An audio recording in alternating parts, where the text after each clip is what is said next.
Hello, welcome back Navdha classes. तो socialisation की series में हमने फैमिली और स्कूल के रोल्स को डीपली समझ लिया है पिछली वीडियोस में। और आज हम बात करेंगे एक और बहुत पावरफुल एजेंसी ऑफ सोशलाइजेशन की, वो है कम्युनिटी, यानी कि समुदाय। तो कम्युनिटी के बारे में हम डिस्कस करने वाले हैं। वो भी एक एजुकेशनल एजेंसी है हमारी सोसाइटी में। अक्सर हम लोग सोचते हैं बच्चा सिर्फ स्कूल या घर में सीखता है, पर ये सच नहीं होता। जिस किसी मोहल्ले या सोसाइटी में वो बड़ा होता है, उसका असर उसकी पूरी ज़िंदगी पे रहता है। आज के लेक्चर के अंदर हम पूरी डिटेल में पढ़ेंगे और वो 9 स्पेसिफिक पॉइंट पे डिस्कस करेंगे जो एग्ज़ाम के पॉइंट ऑफ व्यू से बहुत इंपॉर्टेंट है। तो चलिए शुरू करते हैं। तो बात करते हैं कम्युनिटी की। तो सबसे पहले समझते हैं कि कम्युनिटी क्या है। कम्युनिटी वो उन लोगों का ग्रुप है जो पर्टिकुलर जोग्राफिकल एरिया में रहते हैं और हमें उनके बीच वी फीलिंग यानी कि हम की भावनाओं को फील किया जा सकता है। अब जो कम्युनिटी है वो एक सोशल ग्रुप है जो हमें वी फीलिंग तो दे रहा है और एक पर्टिकुलर एरिया में रहता है। कम्युनिटी की इनफॉर्मल एजेंसी एजुकेशन की, जो स्कूल की तरह चार दीवारी के बीच में नहीं चलती, बल्कि ये लाइफ को हर मोड़ पर बच्चे को कुछ ना कुछ सिखाती है। तो कम्युनिटीज़ की कुछ टाइप्स हैं, जैसे कि अर्बन कम्युनिटी, जैसे शहर की कम्युनिटी होती है। रूरल कम्युनिटी जो गांव की होती है। उसके अलावा एग्रीकल्चर कम्युनिटीज़ और नॉन एग्रीकल्चर कम्युनिटी होती है रूरल एरिया में। रूरल एरिया यानी कि गांव में जो एग्रीकल्चर कम्युनिटी यानी कि जो खेती बाड़ी में लोग इन्वॉल्व है, और नॉन एग्रीकल्चर जो खेती बाड़ी के अलावा काम करते हैं। तो जो सोसाइटी है वो हमें बहुत कुछ सिखाती है, हमारी प्रॉब्लम्स को सॉल्व करती है, हमारी ज़रूरतों को पूरा करती है। तो सोसाइटी तो एक बहुत इंपॉर्टेंट इनफॉर्मल एजेंसी है जो हमें बहुत कुछ सिखा रही है। लेकिन हमें यहाँ पर डिस्कस करना है role of community in child development, जो हमें एग्जाम में पूछा जाएगा। तो सबसे पहले हम डिस्कस करेंगे फिजिकल डेवलपमेंट यानी कि शारीरिक विकास के बारे में। कम्युनिटी की सबसे पहली जिम्मेदारी है बच्चे की सेहत। एक अच्छी कम्युनिटी में बच्चे के लिए प्लेग्राउंड, पार्क और स्टेडियम जैसी चीज़ें जो है वो प्रोवाइड की जाती है, ताकि बच्चे की फिजिकल डेवलपमेंट हो, बच्चा एक्सरसाइज और गेम्स में इन्वॉल्व हो। इट ऑल्सो इंश्योर्स की क्लीनिनेस यानी कि सफाई हो सराउंडिंग्स में, ताकि बच्चे को सैनिटेशन में रखा जा सके और बीमारी ना फैले। कम्युनिटी हेल्थ सेंटर, डिस्पेंसरी बच्चे को फिजिकल वेलबींग का ध्यान रखती है। जब बच्चा खुले मैदान में खेलता है तो उसका स्टेमिना और ग्रोथ नेचुरल तरीके से होता है। तो हर तरह की जो फिजिकल डेवलपमेंट है, हम एक्सपेक्ट तो नहीं कर सकते, बट कम्युनिटी का बहुत इंपॉर्टेंट रोल है कि ये सब वो प्रोवाइड किए करें, तो बच्चे की जो ग्रोथ है वो अच्छी होगी। फिर हम बात करते हैं सेकंड यानी कि मेंटल डेवलपमेंट।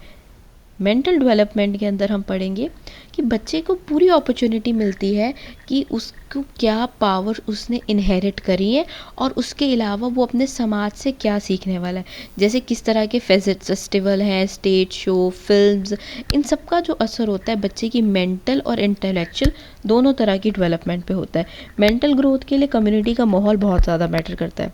कम्युनिटी के अंदर libraries, reading room, museum establish करना ज़रूरी है। यहाँ बच्चा अलग अलग सोर्स से इंफॉर्मेशन को गेन करता है, और discussion group, social gathering, festivals से इसकी एबिलिटी, थिंकिंग एबिलिटी डेवलप होती है। और अगर कम्युनिटी इन्वायरमेंट इंटेलेक्चुअल है तो बच्चा नेचुरली क्यूरियस और स्मार्ट बनता है। फिर हम बात करते हैं करेक्टर एंड मॉरल डेवलपमेंट की। मॉरल डेवलपमेंट यानी कि नैतिक विकास। सही और गलत की पहचान बच्चा अपने नेबरहुड को देखकर ही सीखता है। कम्युनिटी के सोशल स्टैंडर्ड और वैल्यूज़ पर बच्चे इनडायरेक्ट प्रेशर बनाती है। अगर कम्युनिटी में ऑनेस्टी, ट्रूथफुलनेस, अलग अलग अच्छी अच्छी क्वालिटीज़ हैं, पोलाइटनेस, कोऑपरेशन, तो बच्चा भी ये सब सीखता है और उसके अंदर भी हाई मॉरल वैल्यूज़ होती है। जितनी भी ग्रेट पर्सनालिटीज़ की थी, ये माना जाता है कि फेस्टिवल्स मिलकर सेलिब्रेट करती थी और हाई मॉरल करेक्टर को बिल्ड करती थी। तो जिस अच्छे माहौल के अंदर परवरिश होएगी, उतना अच्छा बच्चा सीखेगा। फिर हम बात करते हैं फोर्थ यानी कि सोशल डेवलपमेंट की। सोशल डेवलपमेंट को सामाजिक विकास भी कहते हैं। स्कूल के बाहर बच्चा कम्युनिटी में इंटरेक्ट करता है, वहाँ वो कॉपरेशन, टॉलरेंस और भाईचारा सीखता है। अलग अलग कास्ट और रिलीजन के बैकग्राउंड के साथ लोगों के साथ मिलकर बैठता है, तो उसका सोशल सर्कल बड़ा होता है और वो नई नई क्वालिटीज़ जैसे कि कंपैशन, फॉरगिवनेस, सैक्रिफाइस, नई नई चीज़ें सीखता है और सोशल नॉर्म्स यानी कि कस्टम सीखता है, ताकि वो सोसाइटी में फिट हो सके, वहाँ रह सके। फिर हम बात करेंगे कल्चरल डेवलपमेंट की। कल्चरल डेवलपमेंट यानी कि संस्कृति का विकास। हमारी संस्कृति ही हमारी पहचान है। Community folk dance, music festival, religious जो फेयर्स होते हैं यानी कि मेले होते हैं वो ऑर्गेनाइज़ किए जाते हैं। इन एक्टिविटीज़ में पार्टिसिपेट करने से बच्चे को अपनी कल्चरल हेरिटेज समझ आती है और ये प्रोसेस हमारी संस्कृति को एक जनरेशन से दूसरी जनरेशन में ट्रांसफ़र करने में हेल्प करता है।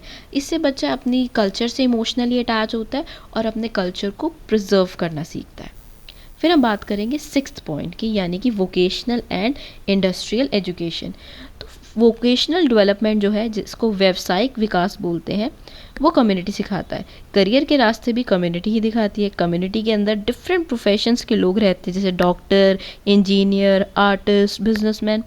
उन्हें अपने काम करते देख बच्चे का इंटरेस्ट डेवलप होता है। कई बार कम्युनिटी इंडस्ट्रियल यूनिट या टेक्निकल सेंटर को सपोर्ट करती है, जिससे बच्चे की फ्यूचर एम्प्लॉयमेंट को गाइड किया जा सकता है।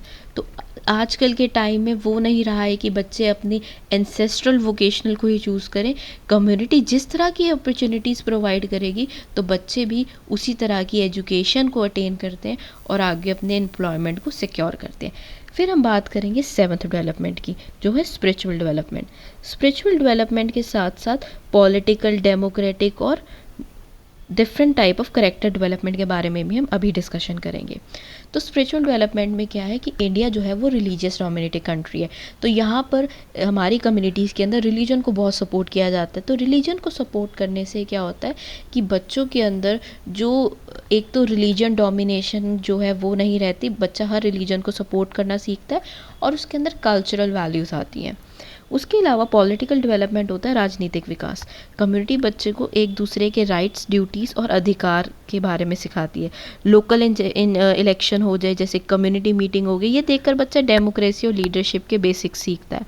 उसमें देशभक्ति और सोशल सर्विस की भावना पैदा होती है। फिर हम बात करेंगे डेमोक्रेटिक डेवलपमेंट की। इंडिया एक डेमोक्रेटिक कंट्री है और डेमोक्रेटिक की शुरुआत जो है वो लोकल लेवल से ही होती है। कम्युनिटी में जब बच्चा इक्वालिटी, जस्टिस के प्रिंसिपल्स को फॉलो करते हुए देखता है तो उसका डेमोक्रेसी के अंदर विश्वास बढ़ जाता है। उसको पता लगता है कि उसके ओपिनियन की भी रिस्पेक्ट की जा रही है। फिर हम बात करेंगे डेवलपमेंट ऑफ करेक्टर, जिसको चरित्र निर्माण भी कहते हैं। इन एंड ये सारे पॉइंट्स मिलकर बच्चे का करेक्टर बिल्ड कर रहे हैं। कम्युनिटी का सोशल कंट्रोल बच्चों को बुराइयों से दूर रख रहा है और एक हेल्दी कम्युनिटी एनवायरनमेंट को बच्चे को सेल्फ डिसिप्लिन और रिस्पॉन्सिबल इंसान बनाता है। तो दोस्तों, आज हमने सिर्फ घरों के समूह के अलावा हमने कम्युनिटी के बारे में पढ़ा। ये एक लिविंग लेबॉर्ट्री है जहाँ पर बच्चा हर पल कुछ ना कुछ सीखता है। कम्युनिटी, फैमिली और स्कूल, ये तीनों मिलकर बच्चे को कंप्लीट सोशल एनिमल बनाते हैं। अगर आपको ये डिटेल वीडियो एक्सप्लेनेशन समझ आई, अच्छी लगी, please like, share and subscribe करें और आगे आने वाली वीडियो के अंदर हम सोशल चेंज और इसके फैक्टर्स जो बच्चे की डेवलपमेंट में कैसे इफेक्ट करते हैं उसके बारे में पढ़ेंगे। Thank you.